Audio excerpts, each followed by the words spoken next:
I definitely learned that in marathon training, that you can push way past what like your body is capable of amazing things. It's your mind.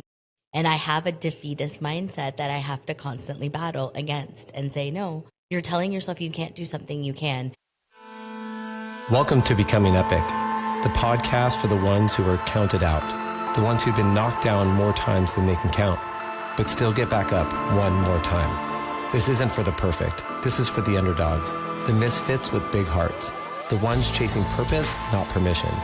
Here, we don't just talk about success. We talk about grit, discipline, heart. We talk about the courage it takes to rebuild yourself when no one is clapping. Because becoming epic, it's not a destination. It's a decision made daily. So if you're tired of the average, the excuses, the same old story, you're in the right place. I'm your host, Adam Berezowsky, and this is Becoming Epic. Let's wake the warrior in you, and let's fucking go.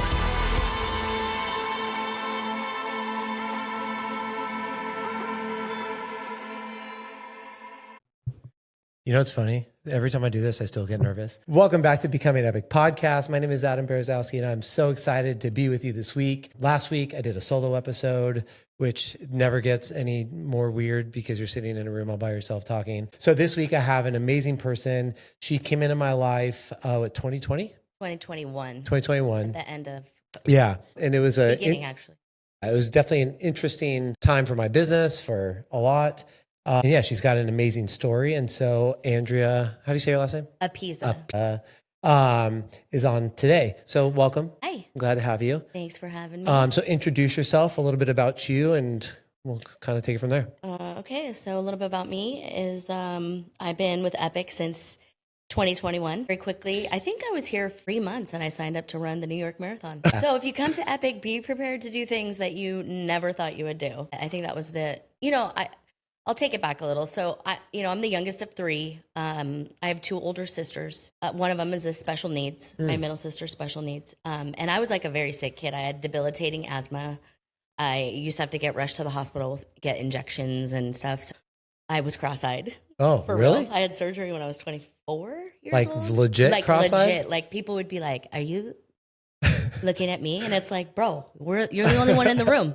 Of course I'm looking at you. So I always say that's why I'm funny, because I had cross-eyed. So I tell you all that because I didn't play sports. I think because my parents had my sister and they were so worried and I don't know, going through their own thing. Like I can't imagine what it would be like. I mean, I can't imagine because she's my sister, but just knowing that your daughter is never going to grow up and, leave the nest. And so they were going through, there's 10 years between me and that middle sister. So they were going through their own thing. And I think that they just put a lot of you can't on me as a kid. Like, you can't go play sports. You can't do that. You can't go to that party with those kids because what if you get an asthma attack? You can't do this. You can't do that.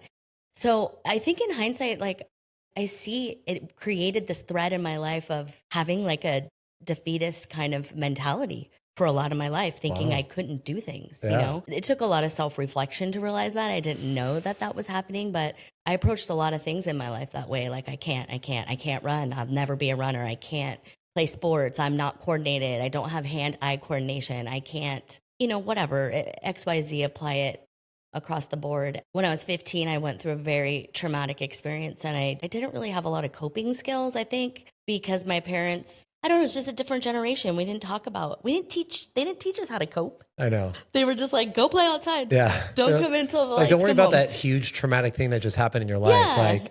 Go kick some rocks. Yeah. You're good. You'll be fine. Just put a little dirt on it. Keep going. Totally. So I definitely started looking for things outside myself to kind of make me feel better. Food was one of them. Food was a huge one. Let me backtrack a little. I think because my mom had my sister and her life felt so out of control, she was anorexic my whole childhood. Wow. Like legit anorexic. I mean, she wears it like a badge of honor. If you're watching, Mom, I'm sorry. I don't know if she'll ever see this, but she'll say, I was born in New Jersey, so she's got a Jersey accent. She'll say, "Oh, look at this picture. My bones were sticking out." And she just like, I'm like, "Ma, that's not a good thing, right?" Like, you were very sick in this picture. Wow. But that kind of laid a foundation between the defeatist kind of you can't do these things and also a very weird relationship with food. Yeah. Right? Like, for sure. Her putting that on me, not meaning to, but when you're in deep in an eating disorder. Like it just, of course, if there's kids around, it's going to get on them. Yeah, it's just going to get on them for sure. So it did. I think I was on a diet at 8. I don't know. It just was always this thing about how I looked. I was always bigger than the other kids. I think I started taking solace in food. And by the time I was 15 and went through that traumatic experience, I didn't have coping skills. And so, I gained a lot of weight. I would say a lot. So my senior year in high school, I was fairly large. And that's when I discovered drugs. A friend of mine was doing them. She lost like a whole person, right? Yeah. And I was like, how'd you lose that person? And so there comes in the addiction part, right? So now I'm, went through this traumatic experience. I have a defeatist attitude. I have no coping skills. Now I'm on drugs, right? And for a lot of years, I struggled. I struggled for a really long time. And I got sober, I think for the first time when I was like 22, sober for 3 years, relapsed. What would happen is the eating disorder would always come up. Like I would get off of the alcohol and the drugs, and then I would start using food, and I couldn't do both. It was like I had both. Yeah. And when I was 27, I actually had this really great job working in an animal hospital, and I went into a different type facility that kind of dealt with both, primarily my eating disorder, primarily that. Yeah. And I got sober, and I didn't drink or do, I haven't really engaged in my eating disorder. I was a bulimic since, I definitely still have had a weird relationship with food. But at that point is when my working out started. So I made some friends, early sobriety, right? Like, what do? We played poker and we worked out and we went hiking. And our days were like filled with that. And I had my really great best friend. His name was Jason. He taught me how to work out. He taught me how to like get on the treadmill, and I got in shape, and I was, it became almost like an addiction. Yeah. It became a way, I was doing things. I did a couple Spartans, right? Like I didn't, I still was like, I can't run. I'm not a runner. I can't run. But it became a huge part of my healing process, right? And something I became to depend on. And, I got pregnant with my son in 2011, and I had him. And it was when he was a baby like this, and I couldn't get to a gym anymore, right? Like my whole life changed when I had a kid. Yeah. And I started giving him, like, for his morning nap, I would put him in the stroller, and I would walk like a half mile, and then it was like a mile, and then it became 2 miles. And then I started running a half a mile and walking the rest. And before I knew it, I was up to 5 miles. That was our routine for the first like 6 months of his life. And then I got a running stroller, and I would just run with him a little bit, right? And then I started running because it was easy to just run. And I'm like, I can run, right? Like you just build. So running is the kind of thing where you're not going to go out and run a marathon, right? There are some crazy people out there, but yeah, for sure. But I'm saying it was like, if you feel like, oh, I'm not a runner, I've never been a runner, start with a half a mile. For sure. For sure. Start with 1 mile. Yeah. Walk a mile, right? And that's what I did, and I built up. And I remember, I always had a heart rate monitor. I was obsessed with probably calories. Yeah. Always. But I didn't know about pace. I didn't know anything, right? I just was running, and the most I ever ran was 8 miles, and I was so proud of myself, and it was so hard. Yeah. And that's when my running started. And then I got pregnant with my daughter, and, always at the gym, always working out, definitely like an obsession, right? Like I had to be here 5-6 days a week. You remember me when I first started coming. Oh yeah. It was like I had to be here. I could not miss it. And COVID hit, and I was working out at 24, doing a little small group training thing. And I have a small business, a sugaring business. I'm an esthetician, and one of my clients, Sam, had started working here. And it was the tail end of COVID. I was working out of my garage. I was doing the best I can, but I was getting like, definitely my mental health was, suffering. Yeah. As everybody in COVID, it was. Well, especially with like your history of like addiction and, going all in on a lot of things, and then to like have that stripped, and, then like business was so sketchy. Yeah. And it was also just like my kids and my life got very small. It got very small. We moved here I was living on the West Side in Santa Monica. Okay. Had a ton of friends. When I had my son, I had to move back to see me. That's where I grew up. To be close to my family, you need a lot of help when you raise babies. Yeah. And my life got really small, and I didn't really have a lot of friends because I moved away from them all. And I remember the first time I walked in the door at Epic, she's like, come over, just take a class. You could get a week free. And I came in, and I was like, I want I want to be in that in group a lot. Like I want to know all those people. It has that weird effect because I brought my niece, Jessie, who you interviewed last year, and she had the exact same experience, right? So I think it's an epic thing. I don't know that every gym has this. It's very special. There's something very special about this gym. And that was it. I was like all in, right? I was all in. I was taking the classes. I was like, do you want to run the New York Marathon? And I was like, okay, it's been 8 miles in my whole life, but let's do it, right? Let's do it. And the training was really hard. Do you remember when we went on that hike? It was during New York training. It was the 10 mile. Yes. I know exactly what you're talking about. I had COVID. Yeah. And I didn't know I had COVID. And I was like doing all this training and in good shape. And we're going up this hill and I was dying. My legs were like razor blades. And then you guys took off down the hill and ran down the hill. And I just remember, and this is what Epic has taught me, mental toughness, because I'm sitting on top of that mountain. And I'm like, well, they're going to have to call a helicopter because I was dying. I was in so much. Not like, when you get the body aches or sick and it's like that stabbing pain, right? Totally. And it was in my legs and I was like, my defeatist attitude came in and I'm like, I can't get off this mountain. Yeah. And I was like, guess what? Yes, you can. You're going to get up and you're going to put one foot in front of the other and you're going to make your way down the mountain. And it took me a really long time. Yeah. I remember we waited there and think until you were done. Yes. And I think after that, is that when I think we all ended up getting COVID. No, I did not give you guys COVID. No? No. Okay. Cause there's a few times. So I've had it twice technically. Yeah. No, luckily I would have felt really bad if I did. It would have been really bad. But luckily you guys didn't get close enough to me. But that was the first time I noticed I dug deep and I felt that mental toughness. The second time was my run after recovering from COVID. Yeah. And it was the same thing. It was like I was 4 miles out. I decided to run 15 miles after being sick for 2 weeks, which was, I don't know. Stay on plan. And I remember I was down at Sequoia and I almost called my dad. I'm like, Daddy, or Jason, like my ex. I was like, and I was like, no, you're going to just walk. Yeah. And I did. And then I got an ice bath and cried, but it was fine. I made it through. And that's when I kind of really started reflecting on that I have a defeatist mentality and I'm very aware of it now. I get where it's like, oh, but I can't do it. I can't, and it's a debilitating mindset. And I really try to work very hard with my kids to not put that on them because it took a long time for me to become aware of that, Well, I think like going through this process and just to kind of go back a little bit, because, I think like we all have an addiction, right? Mm-hmm. Whether if it's drugs, alcohol, food, exercise, whatever. But like most of the time when people, like I came from a drug background, you came from a drug background. I think most of the people I've interviewed so far, I don't know if that's a theme at Epic, but I hope it's not. But like, we put our addiction into other things, right? Because it's like, there are those people that are like, oh, I just can't, exercise is not this, not that. Like I'm not into it, but it's like, you have a food addiction, right? You're overweight. You're addicted to something. Mm-hmm. I think everybody's got some form of an addiction. And then it's just like, you have to lean into the addiction, not the what is that you're addicted to, right? Because it's like you're addicted to food, you eat a shit ton or you don't eat.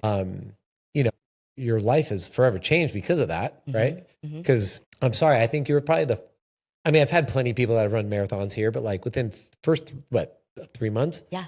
And then to go to New York, which is like one of the most coveted marathons on the circuit. So blessed. Yeah. And to have the experience that we did was amazing. Well, that was my mindset. I remember when you guys were talking about it. I'm like, first of all, when am I going to ever run a marathon? Yeah. Never. I'm never going to sign myself up for a marathon. Yeah. Like that's where I was at that point. And I'm like, and then I get to train with all these cool people and they can help me. And they did. There was a plan and we used to meet on Saturdays and there was camaraderie around it. And it was like pushing me forward.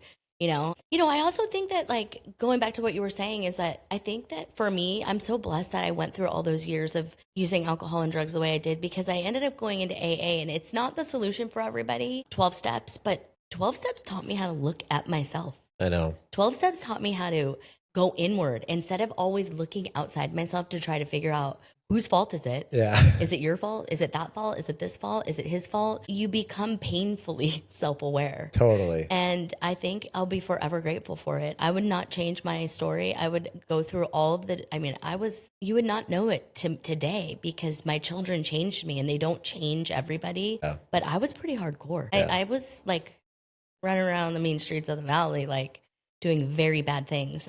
There's people I I don't really like to share that because it's so opposite of who I am today. No, but it shapes who you are. That's what I'm saying. I wouldn't change it, but I know I have a handful of people who are my friends today who would definitely not have been my friend back then. Yeah. Because of the type of person that I was, you know? Totally. But it all led me to here. Yeah. And I'll, you know, like I said, I'll be forever grateful. So that's how I came to Epic. I ran the New York Marathon. I did okay. Another story I want to just give you props. And it was when Sam was here, and I think Lacey was there, but I had never run a half marathon. We decided to go to Ventura and run. It was a training run. Mm-hmm. And I remember you guys waited for me, bless your hearts. And I was very slow. And you had a medal for me, my first medal. They made me a medal, my very first medal I ever got. I mean, I had a couple Spartan ones, but I don't even feel like I earned those the same way I earned this medal. You put in the work. Yeah. I was putting in the work, and I just remember getting in my car and like crying, like, I want to cry right now. Like I did that. I ran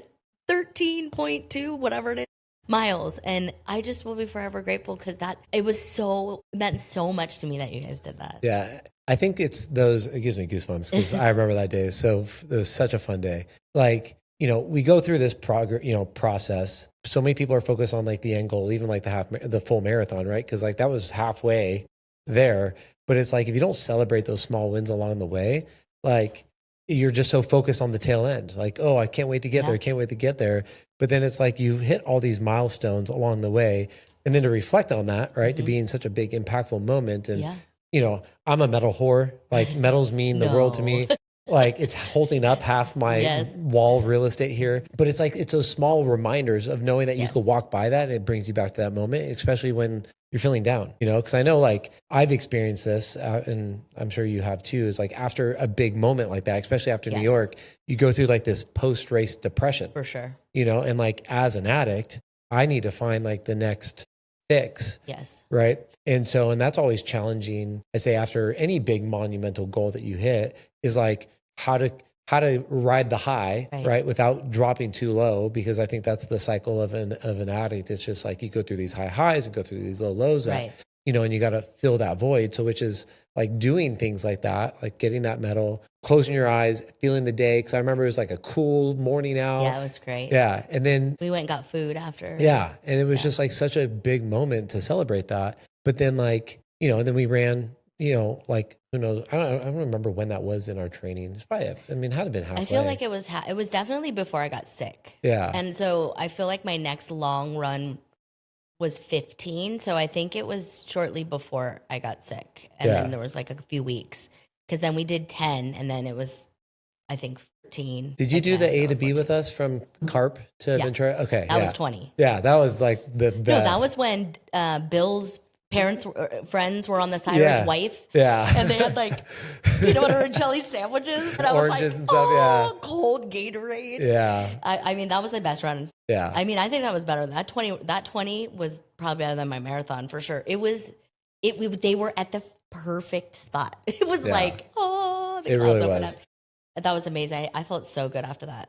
That was the best. I started eating. So a big problem for me was the eating, getting in enough food. Yeah. It really triggered all my stuff with food, you know, and it's funny the thing you were saying about finding that next thing is like, you know, so I did that and then I signed up for Chicago and, you know, I started struggling during my Chicago training and I wasn't progressing and I was getting very frustrated. And, you know, I know I've shared this, you know, I have something wrong with my back and I didn't know it. It's like a congenital thing. You know, another thing that I have, I get like micro cracks in the disc and then scar tissue develops and it starts pushing on the nerve. So I was like really harming myself, you know, not knowing. Yeah. Well, and just also just like maybe not recovering enough. Yeah.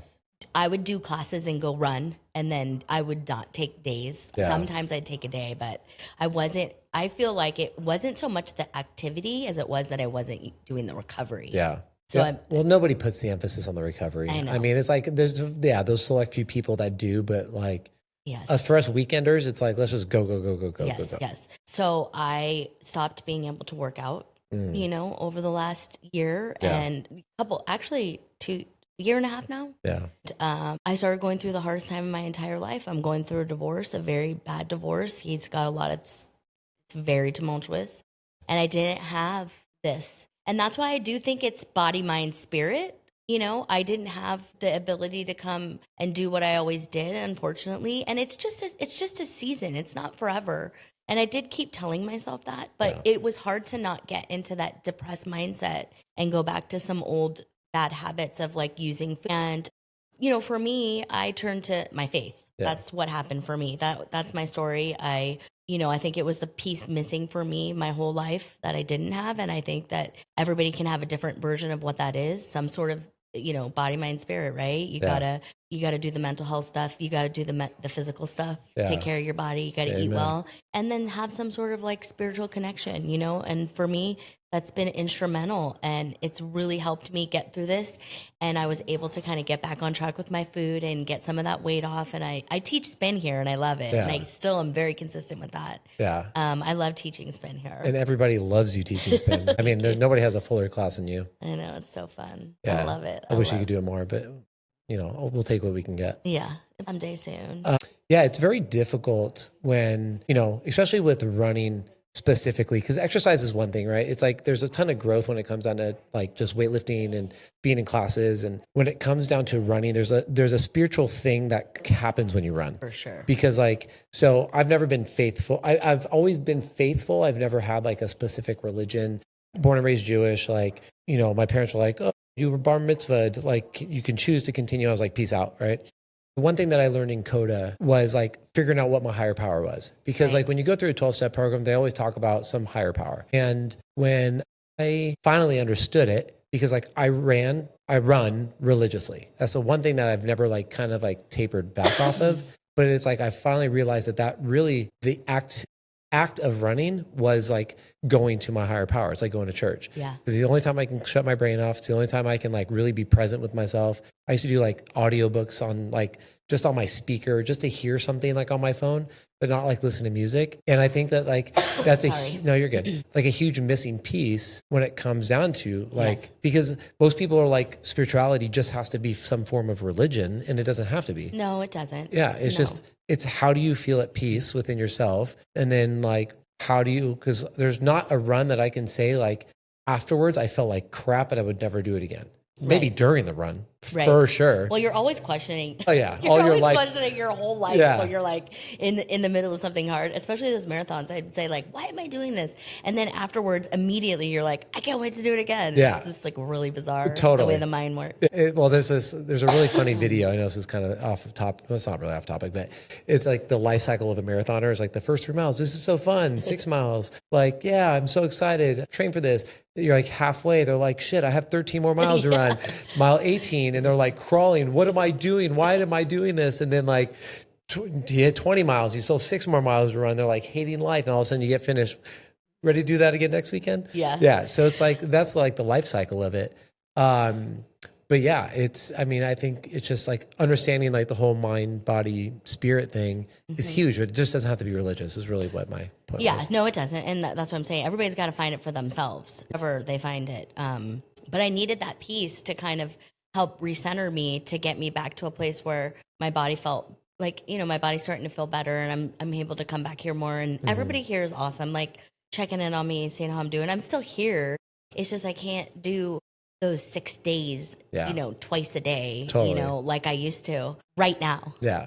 I'm not saying it's never going to happen again, because it's very circular, but I can't say enough about Epic. I just think that you have something really special here. Thank you. I think that the people definitely make it great. I think you can find a family here, camaraderie here. That's what people need.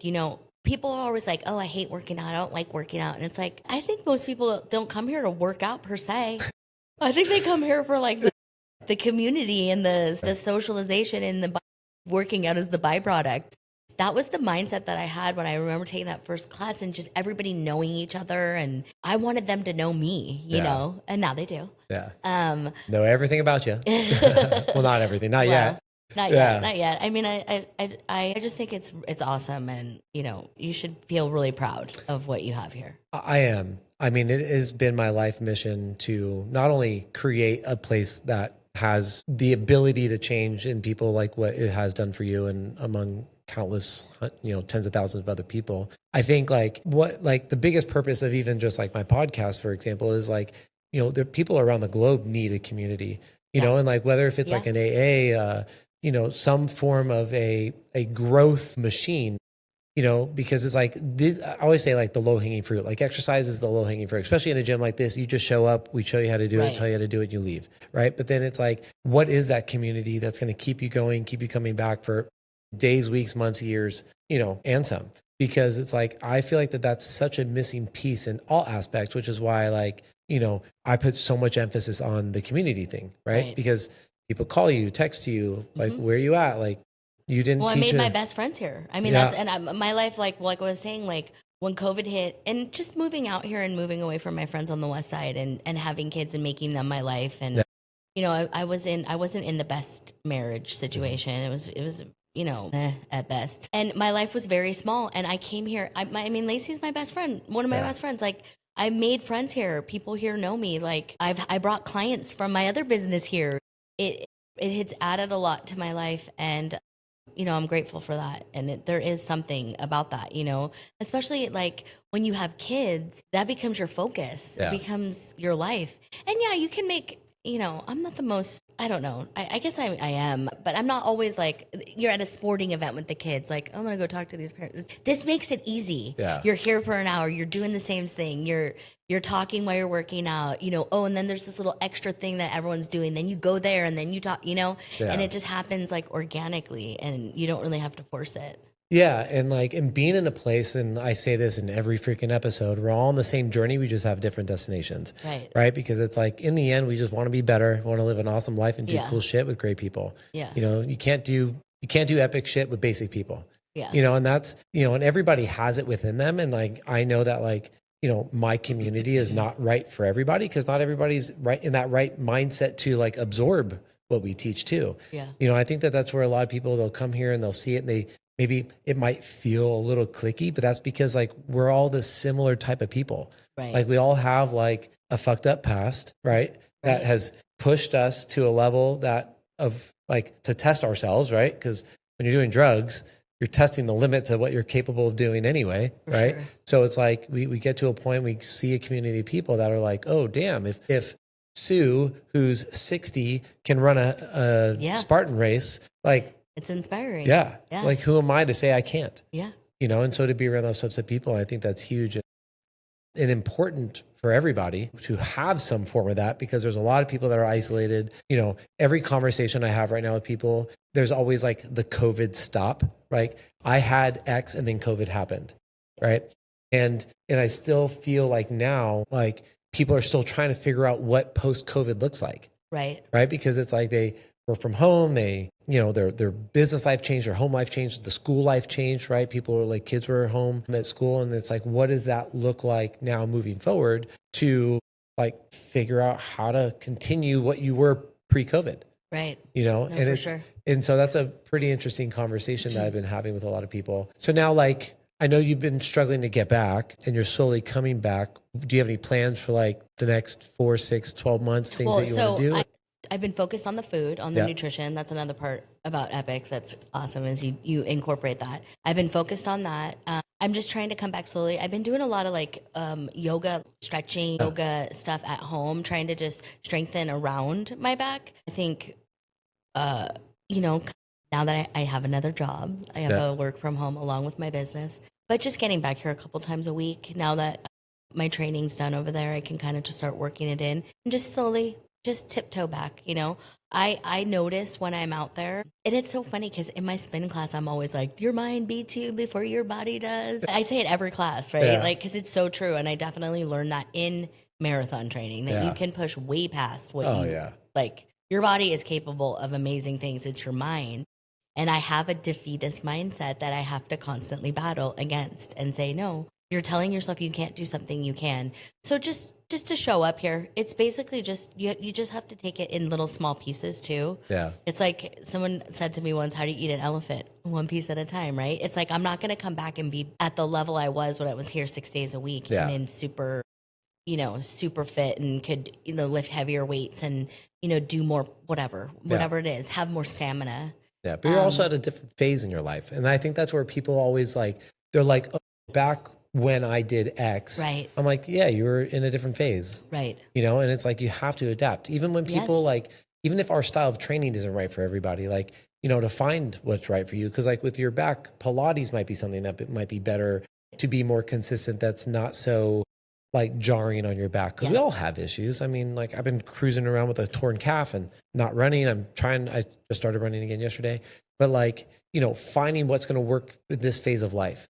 And I think that's where a lot of people, they like throw it all away because they're like, well, I can't do what I used to do, so I'm just not going to do anything at all. Right. And I'm like, well, that doesn't make any sense. No. So it's like, even, yes, it hurts. They might not do business with us, but like in the end, I don't really care about that. I care about them continuing on their journey in that phase of life, and adapting to that. And so, but I mean, you better come Monday nights. You have to come Monday nights. But that's your class. That's my class. Yeah. I mean, I also think people have to recognize too what they're going through. This last year has been one of the most emotionally hard years of my life. Yeah. Counting all of those years of me using hard drugs and, that's a very hard lifestyle for sure that I lived until I was 25 years old. And it's been one of the hardest years of my life that I've really had to kind of face a lot of different things on a lot of levels, especially with my kids and, taking care of myself and being a single mom now and divorced. And, that added to, where I was at. And I think also what people need to learn how to do is be gentle with themselves. Yeah. Give themselves some grace. It's just a season. That's what I always tell myself. It's just right now. Yeah. It's not forever. It's going to shift. It's going to change. I'm so blessed in so many ways. I have great kids. I have good friends. I'm on this new path of my faith that I can't, I can't explain what's happening. To me, this is my journey, is that I searched for something my whole entire life. And this thing is kind of doing that thing I was looking for, and I think it's a full thing, because once I found that, it made me be like, okay, well, now you got to take care of your body. You got to eat better. Like, it got me back into that self-care mindset, which I think that when you're going through hard things emotionally, you get away from that, Yeah. But also self-care looks different for every single person. Everybody. Like I couldn't sit in bed and like journal every night. Like that's just not a thing that a lot of people are like, oh, you need to have gratitude. You need to have positive self-talk. And there's things that you can do like massages and, things to relax, and like that stuff doesn't relax me. Honestly, I don't like when people are rubbing all over my body, besides my girlfriend. Let me just throw that in there. But like that's not like, in my opinion, self-care. It's but like, that about yourself. Totally. And so that's what I think it is for most people, is that you have to learn what it is for you. Yeah. You have to learn your things that are important to you. That's why, like I've said before, I'll always be forever. I think everybody should have to do a 12-step program on some level. Because it made me, I will tell you, until I went through those steps for the very first time, I was blaming everybody. It was my mom. It was my dad. It was my childhood. It was my boyfriend that broke my heart when I was 15. It was what happened to me. It was the girl who stole my boyfriend. It was always everybody else. And then you start looking and you're like, I literally put myself in all these situations, all of these things to happen. And so it's not like, oh, I'm blaming myself. It's like, oh no, but I have a part. And when you start to see your part, you can really make real change in your life. Yeah. Real good change. I think like, most people turn to therapy, to try to like figure their life out. But therapy is just so surface, and it doesn't hold the mirror up when it comes down to like what a 12-step program does. Cause it like 12-step like unpeels the onion to the core. Mm-hmm. And then you're like, oh shit. Cause you start to see like the real issues in your life. And cause therapy is just like, oh, well, how does that make you feel? Like, yes, therapy definitely, you have some gloves on with therapy. For sure. I think that it can be an important tool. Yeah, for sure. Because I think that people need to learn how to talk about their stuff. Yeah, it's true. And I don't know. I remember going into like a food meeting, because I had an eating disorder, and you go to AA and then you start going to all the AA, all the 12-step programs. 12-step programs. They're like, well, try this. And I just remember sitting in that room and listening to the way people talked about food and the things that they did with food, behind food. And that's not cool. I could make getting drunk, doing drugs cool. Yeah. Those stories, you can make them sound like you're like a rock star. It's like, but nobody's cool talking about binging and purging. There's nothing cool about starving yourself to anorexia. There's nothing cool about that, but hearing people talk about that on such a vulnerable level, it encouraged me to learn to talk about my stuff in a very vulnerable way. And, that's why I think everybody needs it, to see that you're not alone.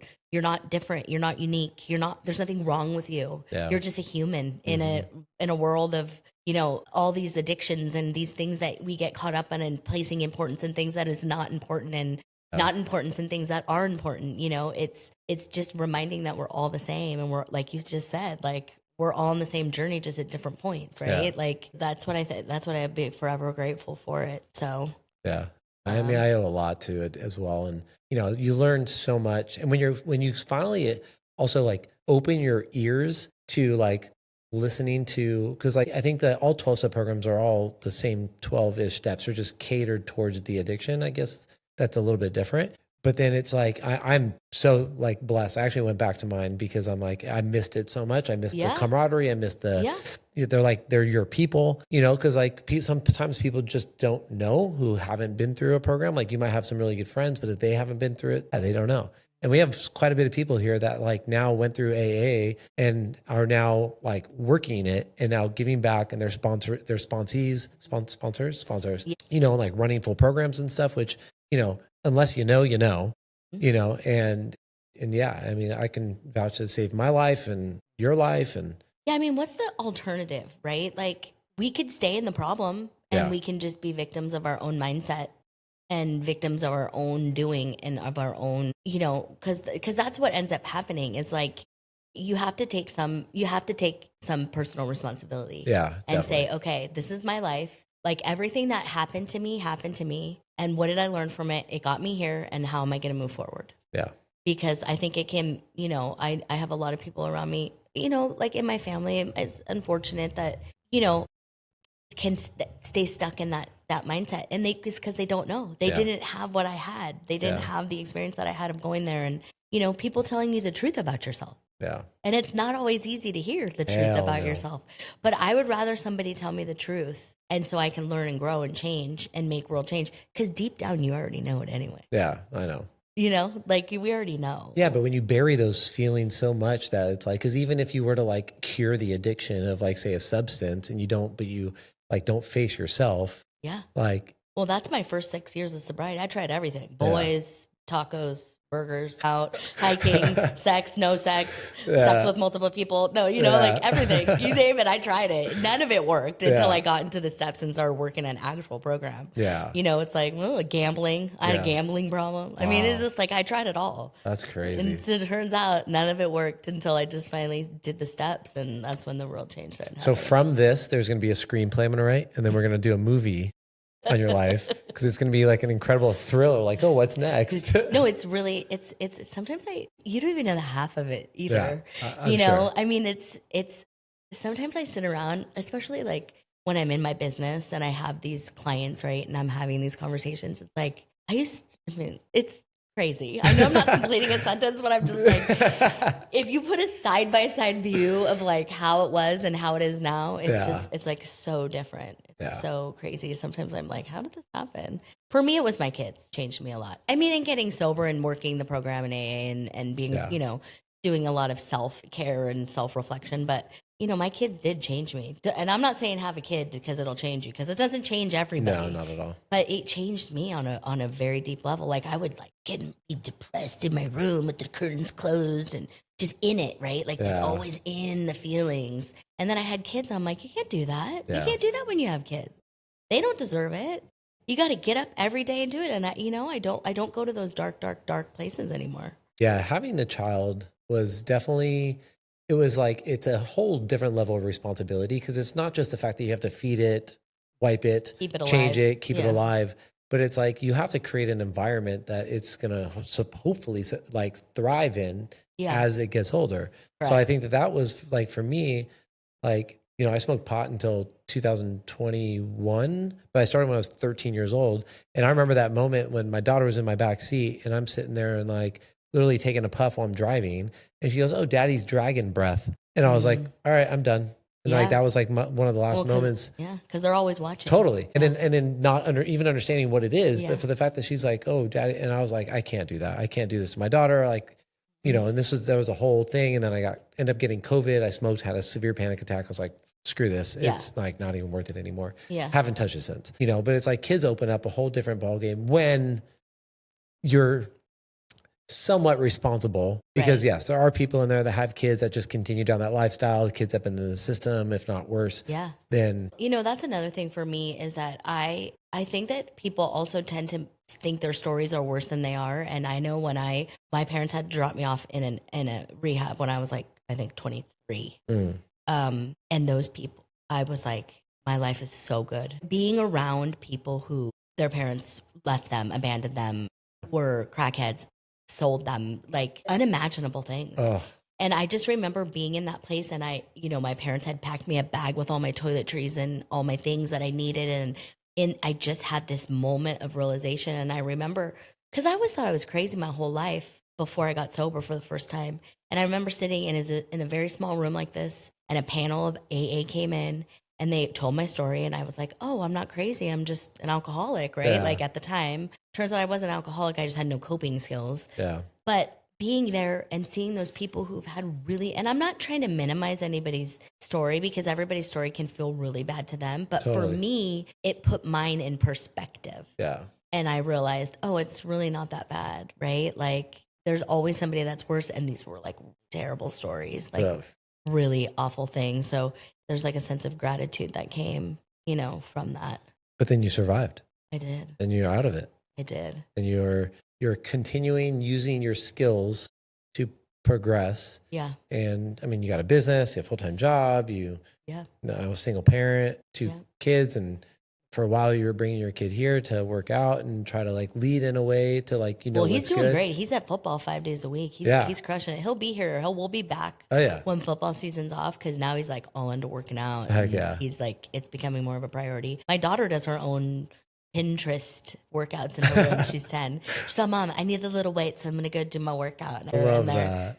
But going back to what you said, kids are also a great way to, you worry. I didn't want kids. I never wanted kids. I was afraid of making them into productive human beings. And I know I had so many things when I was younger that I was afraid of. And it's just been amazing. Like, I don't even know what I would be doing if I didn't have kids. I know. Yeah. I can't picture my life almost 9 years ago without my kid. Yeah, it's so weird. It's like a built-in best friend. And then when you really want to see how you're doing, you have some kids, because emotionally they give it right back to you. And oh yeah. Wait, why are you acting like that? It's like, oh, that's me. Yeah. Oh, that's what I do. 100%. You get to really see yourself. I know my mom says it the best. She's like, she looks at me, she goes, payback. Yeah. Well, my parents, my mom and dad are like karma, because I was so bad. Yeah. But I'm so well-rounded now. Yeah. No, I love this. I don't want to take too much of your time because I know you came in here. Thank you. And I really, really do appreciate that. Thanks for having me. Yeah. I mean, there's amazing people like this across our whole network that I'm trying to build. I'm trying to build an online community where people, not just locally, but be involved in like the Epic ecosystem. And I haven't launched it yet. I'm still working on it. But I'm hoping that is another way of outreach for people to feel connected, to find connection. Yeah. Right. Because like, again, a lot of people go to gyms and they're like, we don't have what you have, but I want to keep and maintain that.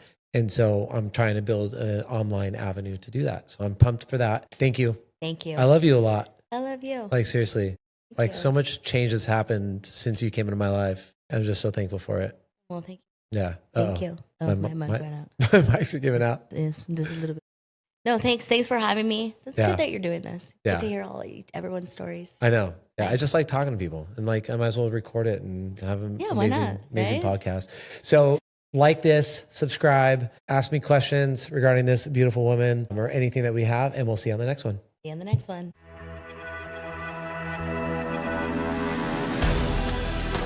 That's it for today's episode of Becoming Epic. If something stirred in you today, don't let it fade. Take one step, one rep, one bold move.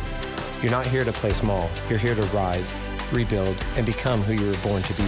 Remember, average is easy, epic is earned, and the only way out is through. I believe in you, but it's time you believe in you. Subscribe, share, join the movement, and I'll see you in the next one. Now, go be epic.